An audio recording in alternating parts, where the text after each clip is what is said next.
Hopefully we won't have too much background noise. All right, well, here we go.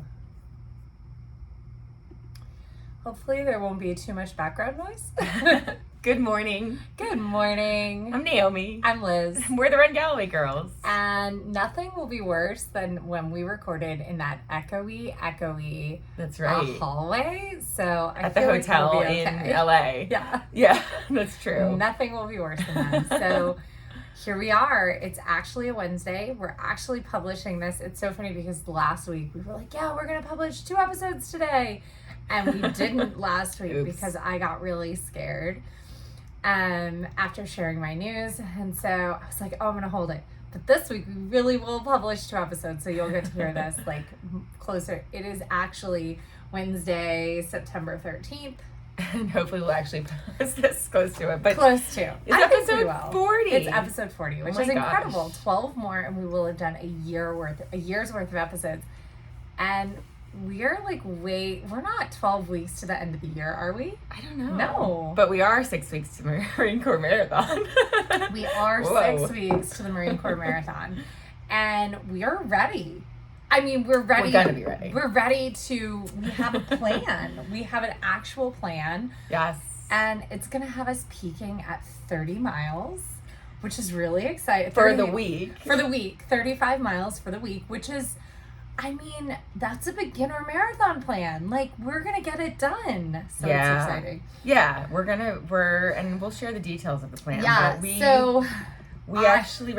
ran over double digits this weekend. I felt great. And felt really good. And it was great because it was kind of a leap of faith jump from, we had pool ran for 2 hours, but we hadn't been on land for more than like 3 to 5 miles in months. And it just was a leap of faith to go to 10, which ended up being 11. We felt great, have had no problems since then. It's been, so 11 miles, 2 hours-ish. So I think it was like 2:02. Yeah. Really easy intervals. We did 15:30s the whole time, which it's so funny to think like a couple years ago we would have done that same pace with 30:30s. Right. And now we're running so much less. And like even before that, like doing 45s and 30s and 1 in 30s. Right. We would do a lot of 60-30s and 45-30s for our long runs back when you look back at these slower paces to a few years ago. And it's really, really funny. Like I think I would have such a hard time running these paces using a longer interval. Although, I mean, I'm sure we could do it. It would just take me some work to like figure that out. And I think that's why we felt so good after was these super short intervals. And I think a lot of people because there's so much still haven't walking, tried which these. is so great. Yeah. Double the time walking that you're running. That's pretty incredible. And it's almost like you get a little bit more of that runner's high too, because you're running at this more intense clip.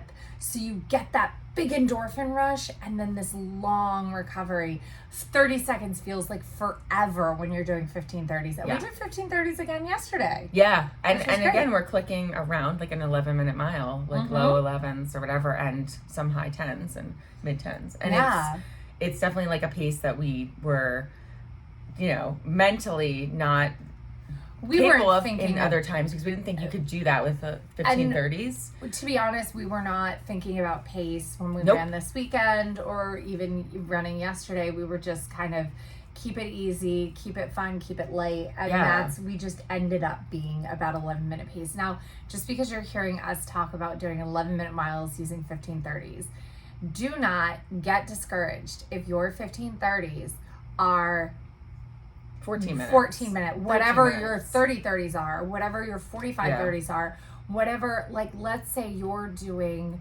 2 in 30s and holding an 11-minute mile. Your 15:30s might be more like 12:30 or 13. Don't stress about it. Right. As you practice, if you're doing your long runs and 11 minutes is like the right pace for your long runs, you're a 9:30-ish racer. you will eventually be able to speed up your shorter intervals as you work on your foot speed. Like, I truly believe that. Like, I think that shorter intervals just teach you to run faster.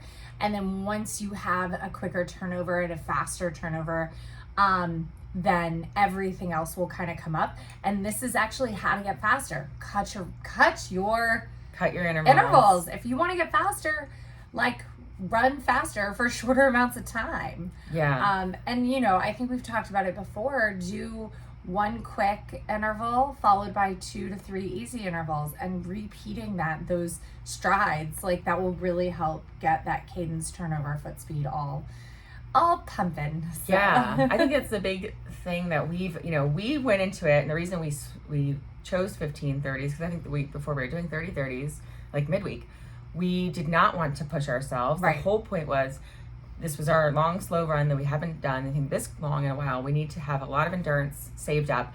And I said at the beginning, let's make it so that we feel at the end of this 2 hours that we have another hour in the tank easily, and we're not spent at all. And because sometimes we go out and we have long runs and we get excited and we push and we do progression runs and we do things that, we're not in the shape to do right now. So our goal was to really keep it easy, and that's where we'll set 15:30s, and we ended up never switching it to anything longer. Yeah. And it was perfect, because we did feel at the end of that we could have ran longer. We had plenty of energy left.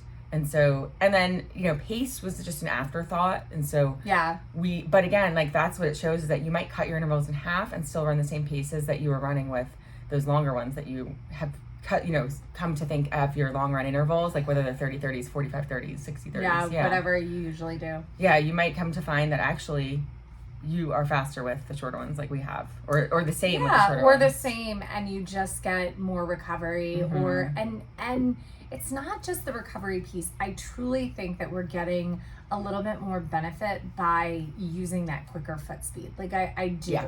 Because I do know that there are some people who don't change up their intervals and they just change up their paces.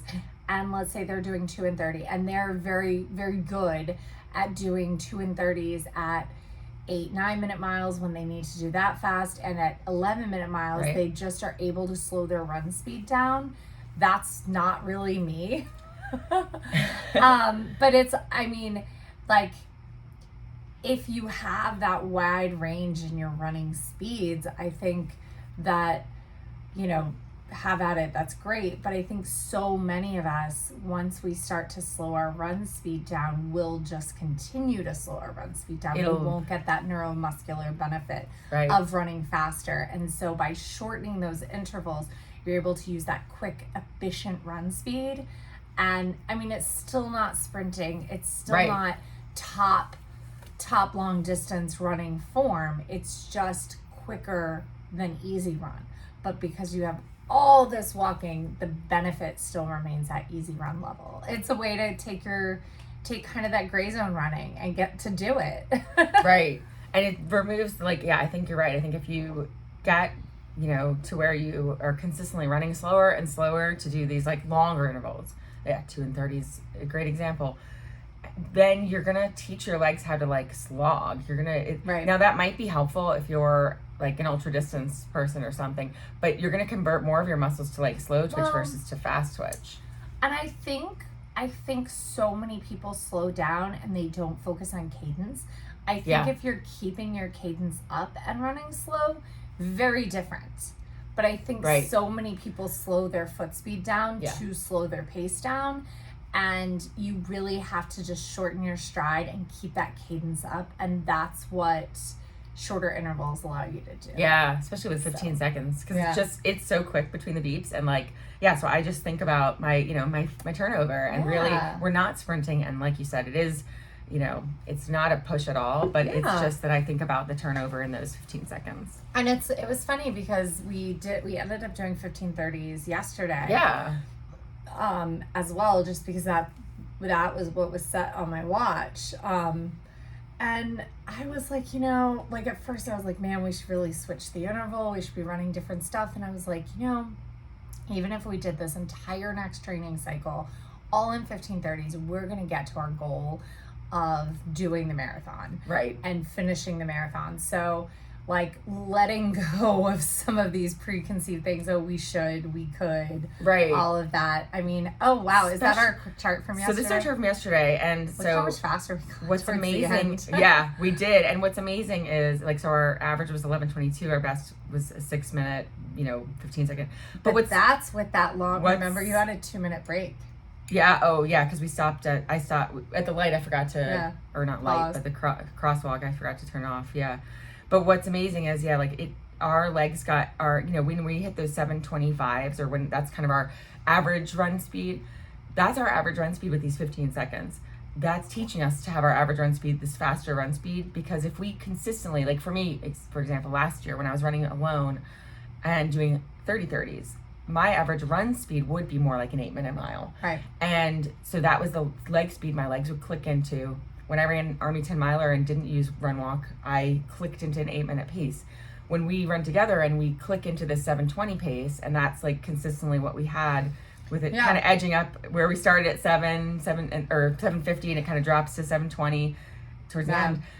We're teaching our legs to that 7:25 is like metronome pace. And so then when we do anything else, it will be there. We'll have it there for longer intervals. What's cool about it is you really can, when you get used to it and you're using an appropriate that run speed will still be there when you're tired. Right. For short bursts. And so that's why these short intervals can be so helpful. I remember running with Lauren during the Marine Corps Marathon, and we were pacing her and we were giving her the option to choose run or walk with run or walk with 30-30s. Once we got past the bridge, we were 20 plus miles in. So we would give her these options, and she would say keep running, and I would notice at the next one, she'd start to slow down during the run, and I'd be like, no, you have to walk because we have to get this run up faster. That's also if you think about it that way, by taking these walk breaks, you're going to get your run faster, which is going to get you there faster. If your run speed is progressively slowing down, take a break, reset. It's almost, it's like pushing the reset button. Yeah, walk breaks are reset buttons. So, well, anyway, we have 6 weeks and 6 weeks to the marathon. Yep. And I looked back because we kind of shared my Boston build. I literally did one run a week. Yeah, when you look back and you realize you weren't doing any midweek runs, which we didn't think about that when we were trying to how you did Boston. I was doing no midweek runs.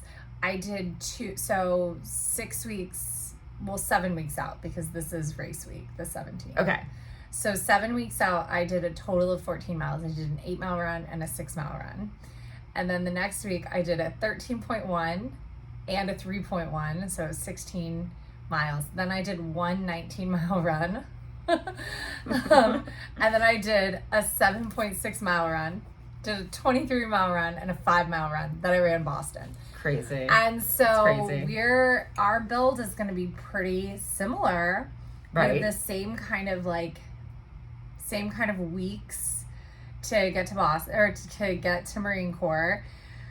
We've got we're gonna peak at 33 miles 2 weeks before Marine Corps, so with a 23-mile long run.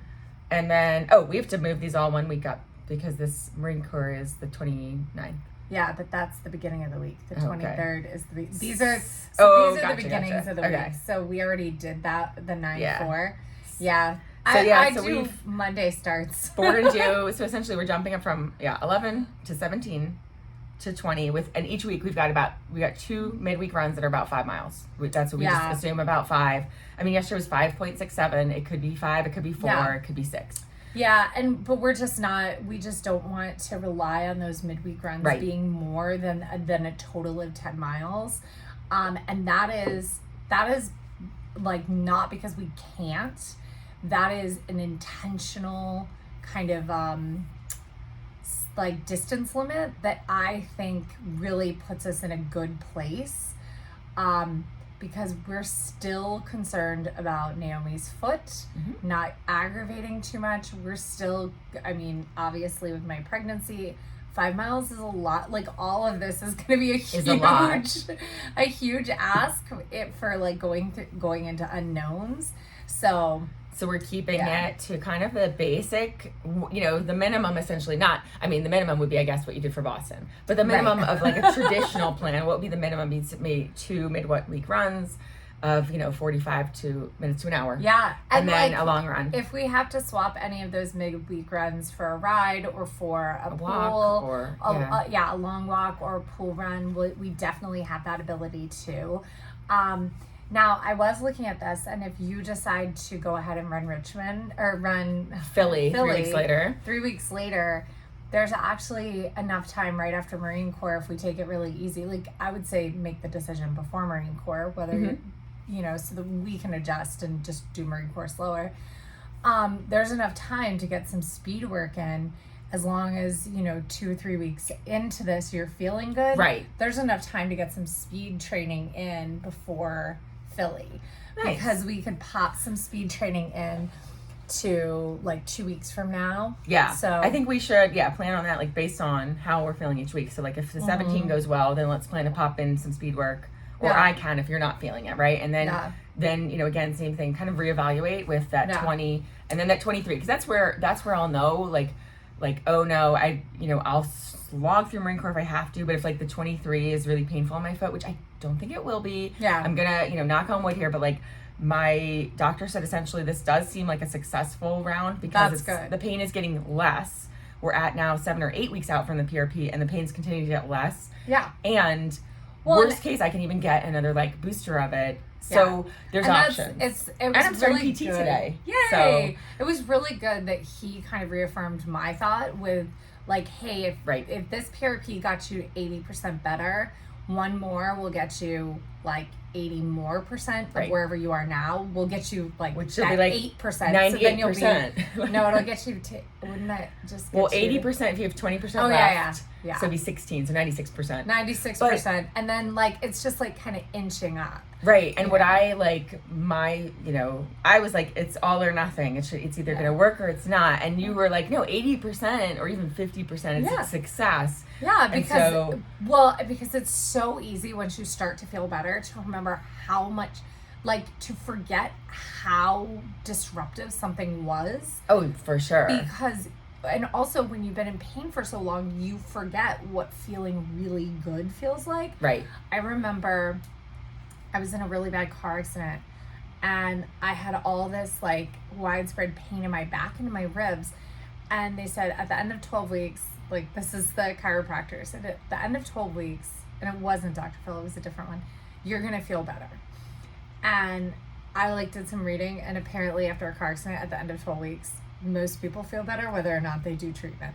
Yeah. So I remember at the end of 12 weeks, I was like, I don't feel better. Something is wrong here. And that's like kind of when we started to look at like diving in, like, why was I still inflamed and in pain 12 weeks later, like when I didn't really have an injury.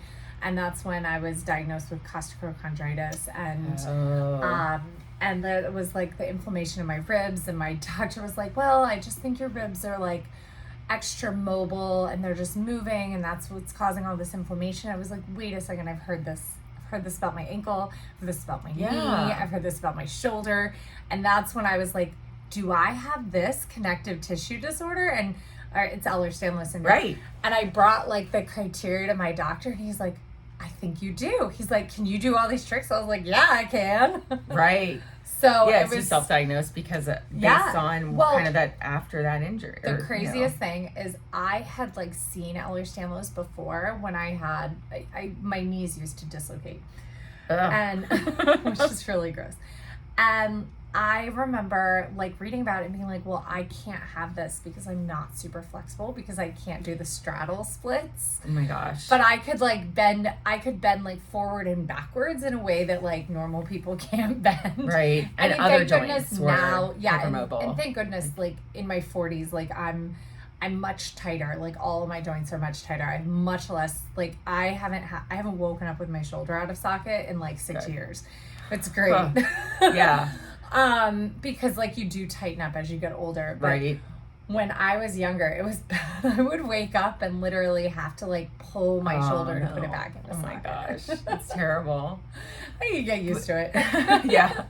At least it wasn't painful. No, it wasn't. But yeah, so that's like, I think that was my, my black or white kind of mindset that I have sometimes, is that I was thinking if, it's either going to work or it's not. I wasn't thinking about the fact that there's levels of it working. And so, and progression. And I want it to be a light switch where it's fixed. It's all better. Yeah. Of course, that's what we want, right? We want zero pain. But I think, definitely shown that, it's working. The PRP is working. And so, we'll just build up and see how it goes over, and just like with you, we'll just week by week, you have to evaluate how you're feeling, right? Whether you want to do the running or not, because I know I've been there. It's funny how quickly time goes, right? Mm-hmm. Like when you're standing at the beginning of the idea of 8 weeks off, 6 weeks off, right? You're like, how am I ever going to get through this? But at the end of it, it's like, oh, that really wasn't that bad. Like, right? Like, I mean, I'm even like kind of looking back at your, like, because our timelines are so similar, I'm looking back at your pregnancy with Julian, right? And really thinking like, wow, like that flew by from the outside. Oh my gosh. Like looking back, but now like looking ahead at my pregnancy, I'm like, oh my gosh, this is so much ahead of me. Yeah. Well, it's so true. And what everyone says, like, every time I'm talking to clients, anybody who has, grown kids, right? Yeah. And their kids turning 18 or going to college, and it's like, they tell you how it flies by, and it is so true, because in the moment, every single day does seem like it's long. Yeah. With, a 3-year-old, an 11-year-old, whatever, but then, you reflect back, and so when I'm looking ahead and being like, oh, 5 years from now, or this or that, and then the reality will hit that, like, oh my gosh, like, I just like right now with having an 11-year-old, which I still can't believe, 11 years ago seemed like yesterday with, having her. So like, it's true. It really, time flies way faster. It just keeps getting faster and faster. So yeah, it is crazy. But I think you probably have another topic, but we should talk about this article we've been meaning to bring up. Oh yeah, for a while now, because peace and love. Yeah, so this is an article. This is new research about soft tissue injuries, and so I think we talked about before that ice is not, or rice. I guess. So rice is the old adage. Right. Rest, ice, compression, elevation. Right.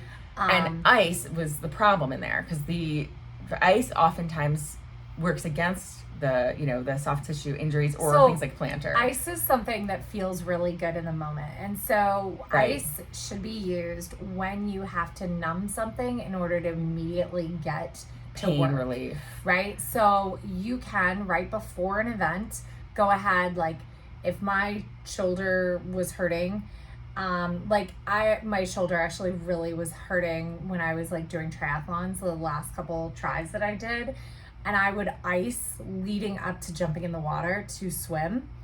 And that is an appropriate use of ice, because I am using it for pain management to get through the event.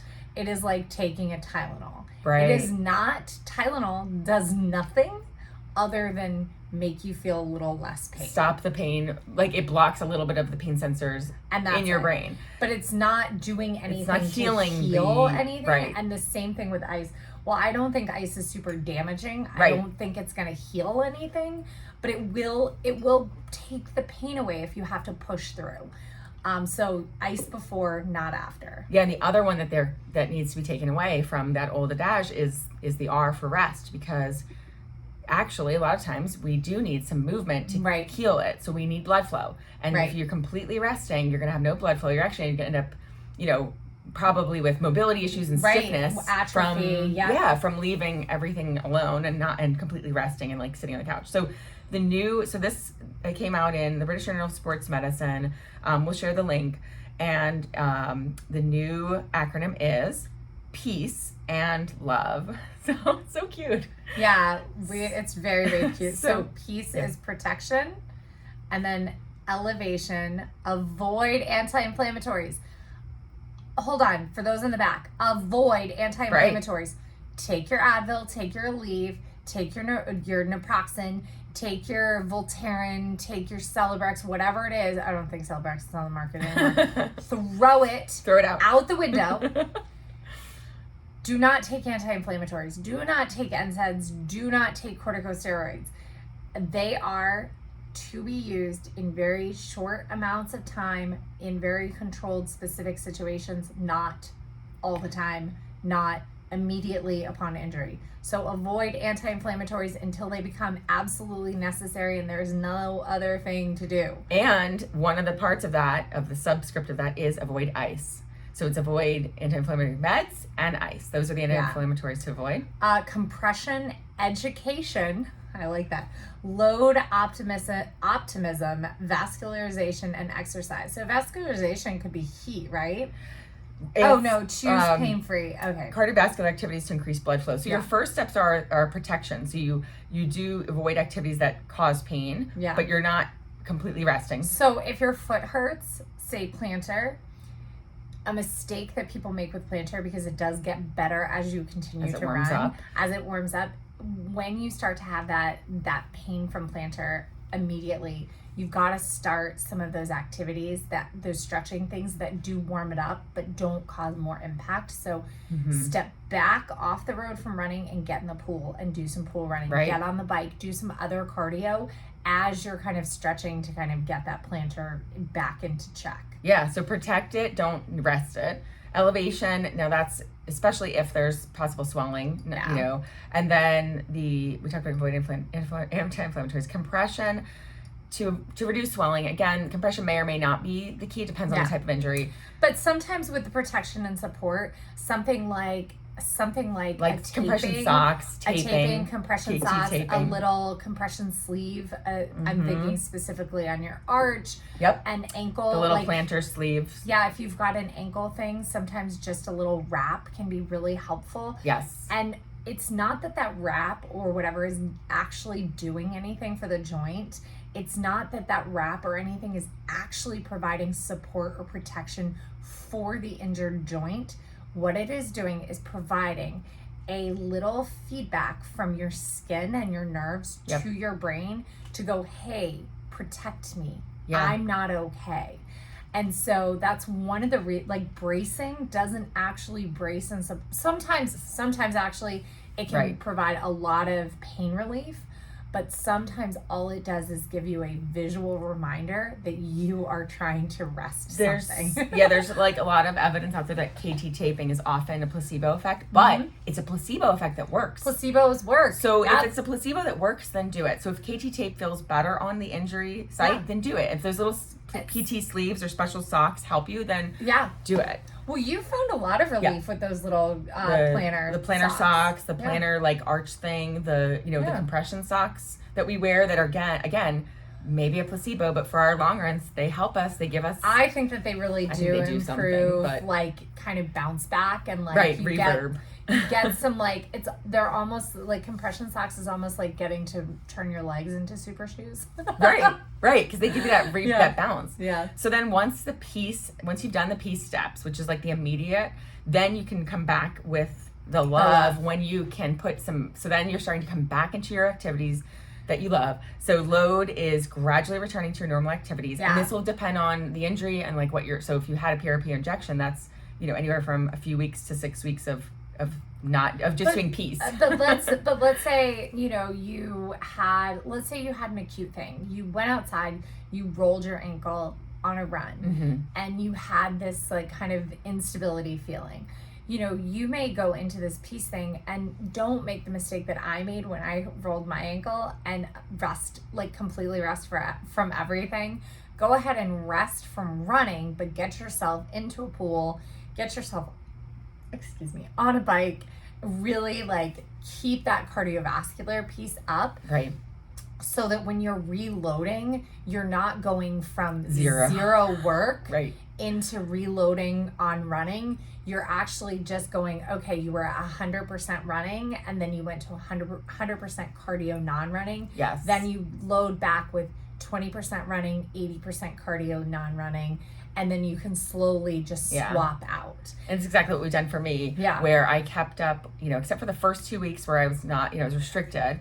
I then went back we did pool running and we did spinning, cycling, and we were doing 7 to 9 hours a week of activity, cardio activity. And right now we're back to 7 to 9 hours a week of running and a combination. I'm only at like 5. Well, true, but like with still doing some spinning, except for last night because I was way too tired. I've got to start like doing like getting back on my Peloton, getting back into strength training because I definitely feel it.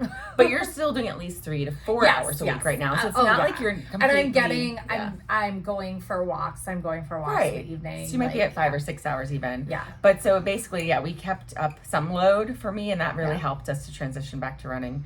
And then optimism is just literally so. Yeah, once you're loading, you need to have optimism that this is going to work. Right, and just remember train your brain. Remember that this is a short little blip in the pool. Like when you in the scheme of things, when you're injured, it can feel like you are never going to get back to where you were. But when you zoom out, you realize it's so small. It's like a minuscule amount of time. 8 weeks, 12 weeks, 6 months even. These are 9 months. 1 year. These are so small when you zoom into a long career of running, right? And especially if you're a newer runner and you're just into this and you're dealing with your first running injury, this is not the end. This does not mean your career's over. Be a runner. Like I started running in fits and spurts in like 2008. Really jumped into the marathon in 2011, and that's 12 years of running or like marathoning. And every time if I quit with my first injury, I would have quit before I ever did my first marathon. Right, exactly. I had to take time off for debilitating shin pain. I assumed it was stress fractures just because of the amount. Like I couldn't even run a few steps down a hallway. Like it was so bad. And that's actually when I worked with Chip to change my running form. And it was after like 9 weeks off because I literally could not run after my students. Like it was so painful. Yeah.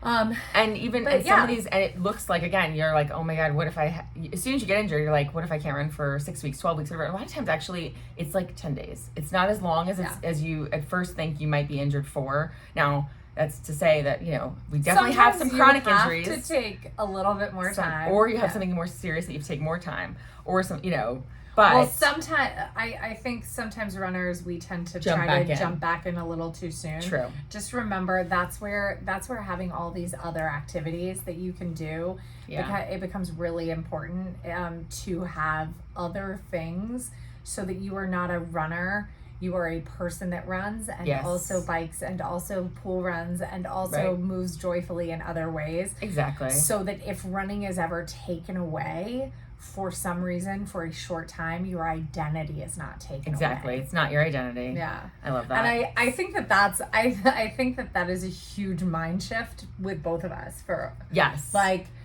because there was even before we read Elizabeth's book, Flora's book, which that's where we are saying that from with the you're not a runner, you're a person who runs, but having to take this time off for my plantar and you having to take time off with IVF, it's been a huge shift in our mindset. We did not have the tools to know that that this was not like the end of running. We're to hang up our shoes or something. Like before this, it would have felt just severe, and we would have probably been depressed. And now we were just like okay with it. We're like, oh, okay. And then when we get back to running, we're so grateful that we are back running, but we don't see it as like the only thing in our lives. So. So V and E, we talked about vascularization is getting blood flow. Again, blood flow to the injured site will increase healing and recovery time, and then exercise, so you can bring it back in some mobility and strength. So go to PT, which I'm going to go to this morning, and get it addressed. Not just like, don't just let the injury be like, oh, the injury's gone, great, I'm better. There's a reason why the injury cropped up. For me, I have chronically had issues with one side of my body that's I do not have the proper biomechanics on that side of my body. And that stems from like birth. From birth. And I literally was in foot braces as a baby. Like I had because I had a turned in foot. And so that leg and that foot always have problems. And so I've got essentially that leg turns in. So everything up the kinetic chain has an issue with it. The hips are out of alignment too. And so go to the PT, get those correct exercises to strengthen that area for you if you're especially if you're getting chronic injuries on one side. Sometimes it can mean 2 PT appointments. It doesn't necessarily mean 6 to 8 weeks of full PT. And I know in the state of Virginia, you can self-refer to physical therapy and depending on your insurance, but you don't need a doctor's referral. I mean, if you do for your insurance, you do, but you don't need a doctor's referral to self-pay for physical therapy. You can go for 30 calendar days before you need a referral. Yeah. So you can go self-refer, get it checked out. My physical therapist is $125 a session, and for self-pay, which, I mean, it's reasonable. I paid that much for acupuncture that's not covered. Yes, it's an investment, but if you're upfront with them, hey, I'm paying for this out of pocket because I also I have Kaiser insurance, and Kaiser insurance is great, but their physical therapists are not athlete focused. They're rehabilitation focused, from car accidents and so I like to and surgeries, and I like to go and see someone who really understands athletes. Right. So go in, get an evaluation, get some, and then see if there's hey, I'm trying to do most of this on my own, or I'm trying to come here for things that I can't do on my own. Be upfront about that. And very often you don't need to go 3 times a week. Right. Now, also, you may find you have great insurance coverage for it, so use that insurance. Our bodies are worth the investment. And use it for, like you said, things you can't necessarily do at home. So, dry needling, and you might need a prescription. You might find they say, well, you need a prescription. That's fine. Right. You can go get one pretty easily. And then something like dry needling is not like the mobility exercise that you can do at home. It's the other thing about physical therapy is remember to save your receipts, because they are physical therapy is medical expense, so it is tax deductible if you itemize your taxes depending on how much your expenses end up being. So just make sure that you're saving receipts for things like that, because you're not, if you have flexible spending dollars, you can use flexible spending on that. You just it's so much in athletics. We think of this as a hobby, but sometimes we're getting real medical intervention. And so make sure that you're kind of monitoring that stuff. And that's actually, you may actually even have some benefits through your insurance for your physical fitness. Yeah. So depending on, check out what you have. I know, I have Care First, and they have a lot of that. They are very keen on building up people's fitness.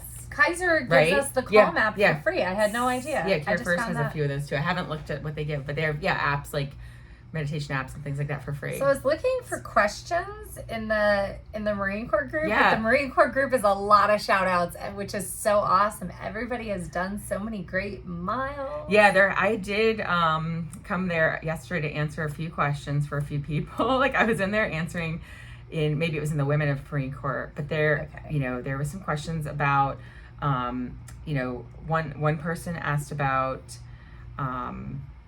fuel, and so of course we've talked about that and how much, where do you store all this? First of all, how are you going to carry? This person was already on it that they were going to carry 60 grams of carbs per hour or whatever. They were so how do I carry 14 gels? I mean, that's a great question. How do you carry? Where do you put them if you're not carrying a pack? Your sports bra.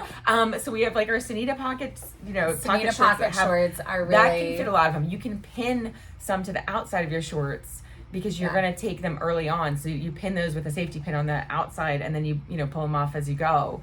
And then we wear a belt with our phones in it, and I'll pack a few extras in there. And it's hard for me to get my phone out at first, but I'll use those ones first. Yeah. And keep, because if you have you could have a pocket on your water bottle, they make water bottle things with pockets on it.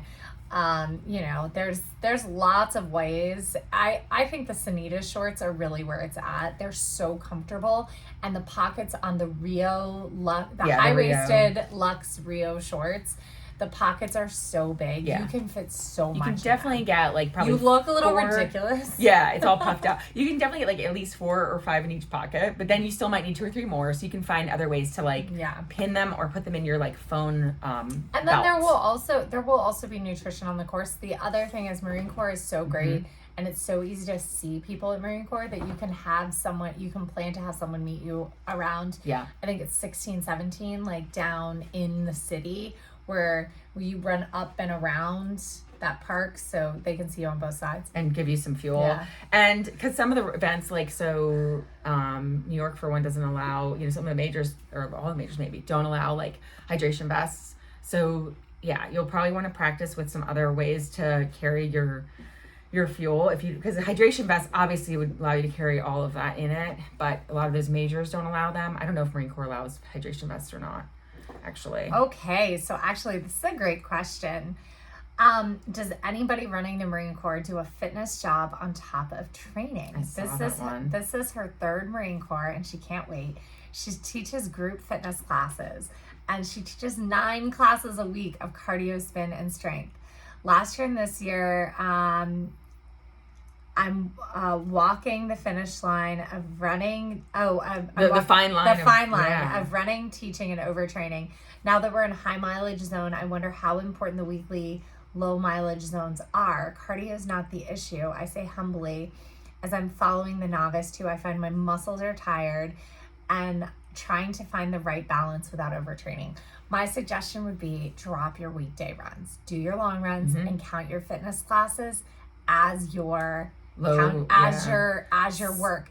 And if that is not in line with your marathon goals, then you're going to need to figure out how to teach your classes in a truly low zone so that you can do your, like, if you either have to readjust your marathon goal or readjust your work, one or the other, because you can have it all, but you can't have it all at the same time. Yeah, I think, and I saw one of the people who responded, who's also a fitness instructor, said that essentially they just can't really have time goals. Yeah. And that stinks, but like, because they're not able to go do their speed workouts if they're also training some high intensity level fitness class. That's that's getting them up to those high intensity zones. And now you may still have some pretty decent results in the marathon, but the long run is the most important thing in the marathon, and everything else you're doing, teaching, is probably enough for even, kind of reaching the middle of your potential. Like,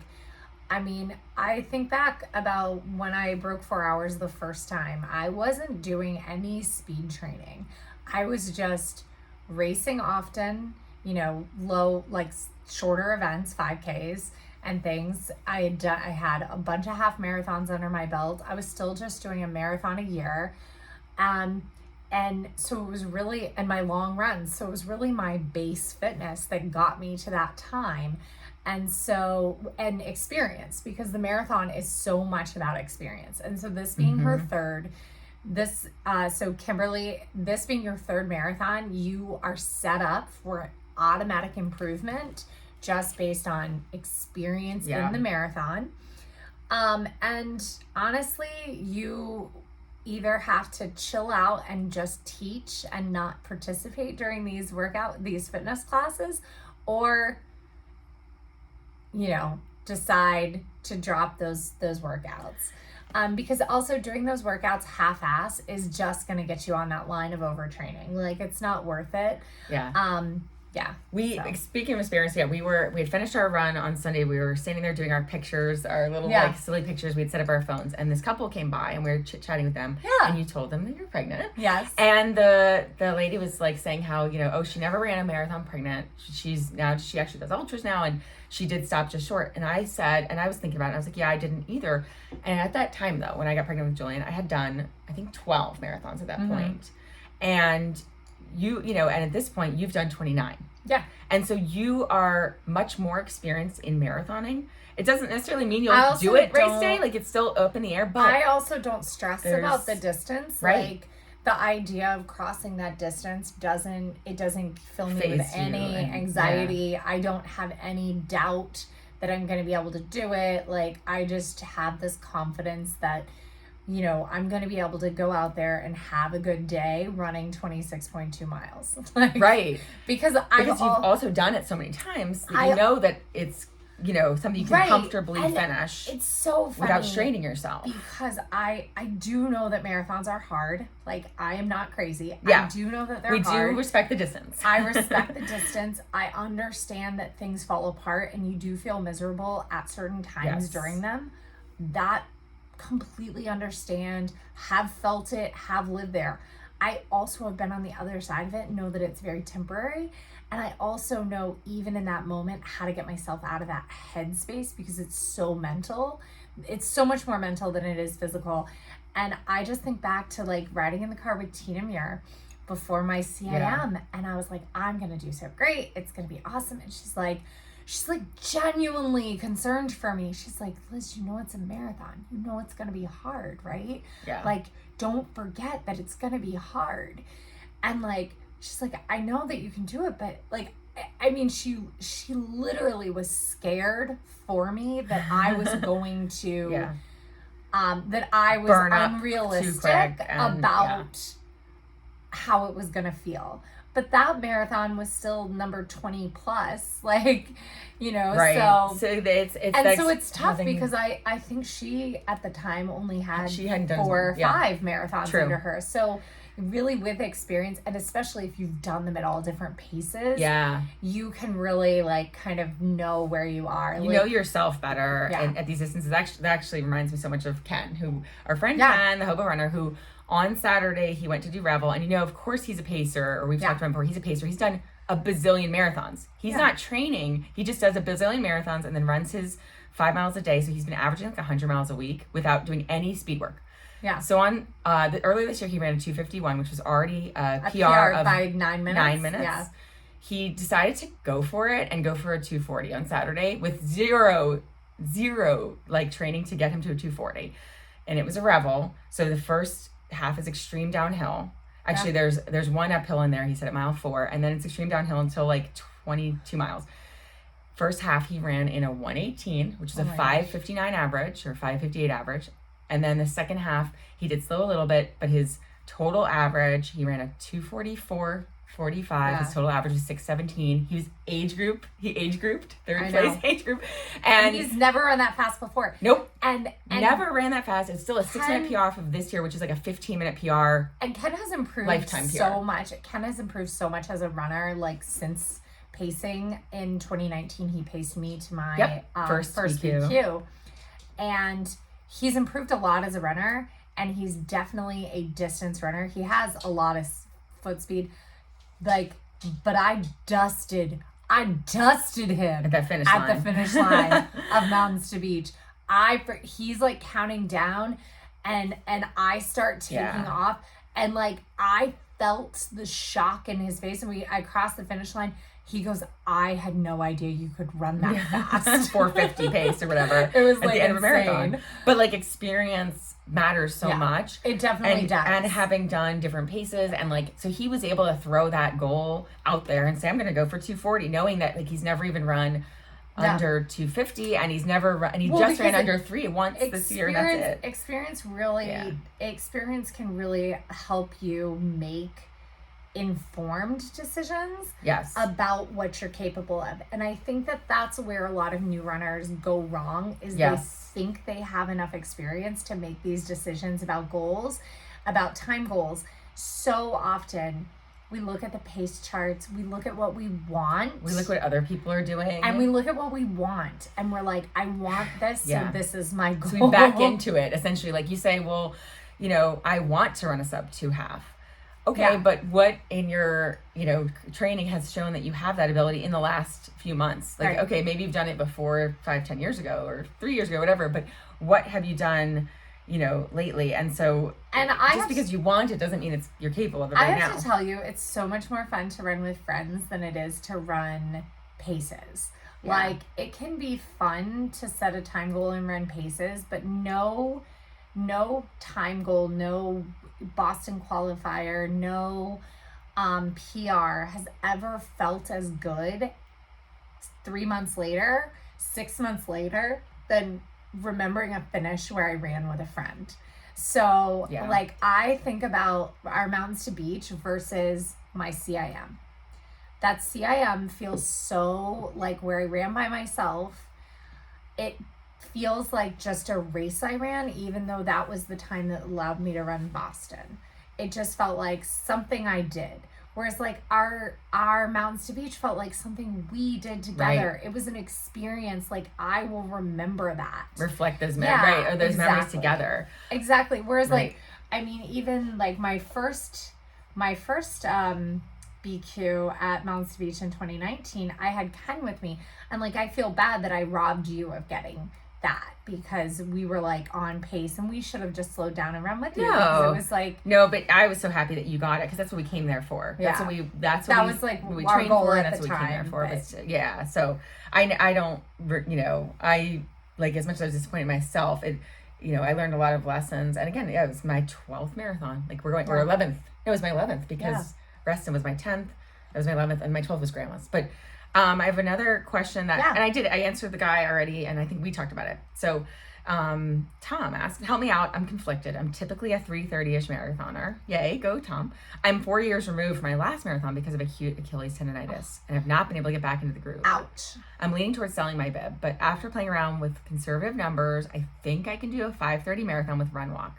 I've done 0 marathon training this summer, but occasional runs, 10 to 15 miles per week total. Has anyone attempted and completed a marathon with this little training, relying on a run walk strategy? This would be my 5th marathon, MCM marathon, get me into the club. Me too. And the only thing keeping motivated was, getting the run club. Otherwise, he wouldn't do it because he's not in the shape to run a marathon. You know what? We ought to reach out and be like, hey, you want to come run 17 miles with us this weekend? Yeah. Yeah, we talked about this. Yesterday actually on our run, and we definitely think that you can do this. We run walk to do a 5:30. If you're a 3:30 marathoner, yes. My suggestion is 30-30 intervals because they're nice and simple. They're the same each one. You don't get off track if you miss, if you were accidentally run through one beep or walk through one beep. Baby that Achilles tendon, if it's hurting, I would try to get into the pool twice a week and 1 run a week. Do just your long run on land, and I would do your other runs in the pool. Practice the run walk. Practice that now. Don't just show up on race day to do run walk because you can, but like I think. But it's just easy. Like you're gonna get through your long run miles way easier with run walk. Exactly. So go ahead and go do some long run miles with it now. And then the key is that he's throwing out time goals because by saying 5:30, 2 hours slower than he can run normally. That's essentially throwing out his time goal. Because that'd be like right now us saying 6:10 instead of 4:10. No offense to anybody whose time goal is 5:30. Oh, no, not at all. It is it does not matter. Running a marathon is incredible. It is amazing. The only time goals you need to know that you can beat in a marathon is you need to know that you can beat the course limit. Right. So if there's a 7-hour limit. And I'm going to stay strict on that.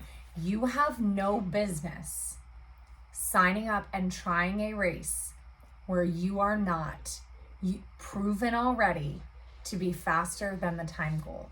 There are plenty of marathons out there that have slower, longer time goals for your first marathon. So if you are on the slower end and there's a 6-hour course limit and your best marathon is a 6:30, it's not time to do that marathon yet. Yeah. Yet. You can do it someday, but I will always remember that runner getting so mad that they didn't get an official time. Right. On the did they get a medal? I can't remember. It depends on the race. So what's interesting, like New York, for example, they've actually just extended it from 6:30 to 7. That's awesome. So you have 7 hours for the course to be officially open. But if you are slower than 7, New York is one of the few races out there that does not close the finish line. That's amazing. At all. They do close the course. So for safety reasons, if you are slower than 7 hours, you have to be really aware of that. There's not going to be water stops for you. They're not going to have closed roads for you. You're going to end up on sidewalks. But you will get a medal if you finish at 12 hours. That's amazing. There have been people who finish in 12, 14 hours. They get their medal still. That's amazing. So that's incredible. Yeah, so New York's amazing that way. And just be aware, though, for safety reasons, though, which is great that they've changed it from 6:30 to 7, because it gives more people just that, you know, that knowledge that they will be okay. They will have the course And isn't that from the last start? From the last start. So from the last wave, because of course there are 5 waves at New York, and they start at like 8 something or 9 a.m. and the last wave is going to be at like noon. And which means most people will have 8 or 9 hours.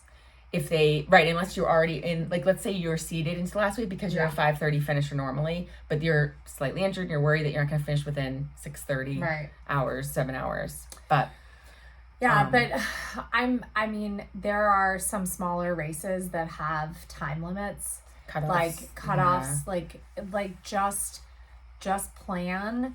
And, you know, Disney is one that has a 16-minute per mile, which is, that's pretty long. Is that 7 hours?